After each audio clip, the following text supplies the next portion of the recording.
जय जय राम जय राम जय जय हनुम जय हनुम।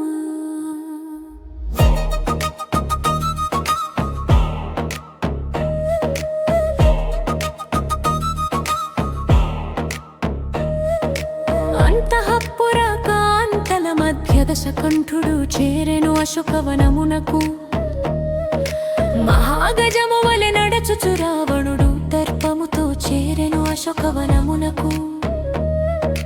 దంభముతో పలికే సీతను చూసి రావణుడు ఆహా నీ రాముని మరచి పొమ్ము ఇక ముని వేషధారిని పరాక్రమ శూన్యుని రాముని విడిచిపెట్టి నన్ను వలచి ప్రేమించుము నా మీద మనసు పెట్టుము।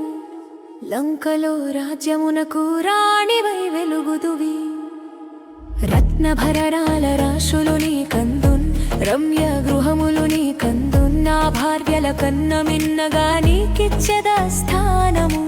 ఇట్లు మోహింపజేసెడు మదోన్మత్తుడై రావణుడు మృదువైన మాటలతో మాయ మాటలాడెడు దురాత్ముడు।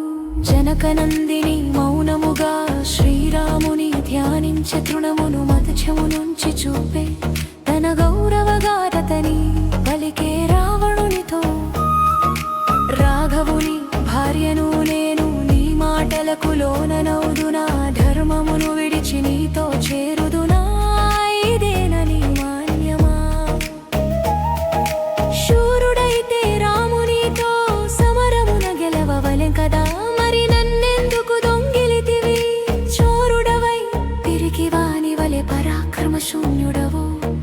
ధైర్యముంటే ధర్మముగా నడుచుము దుర్మార్గమున విడువుము తన గౌరవగారతని పలికే రావణునితో।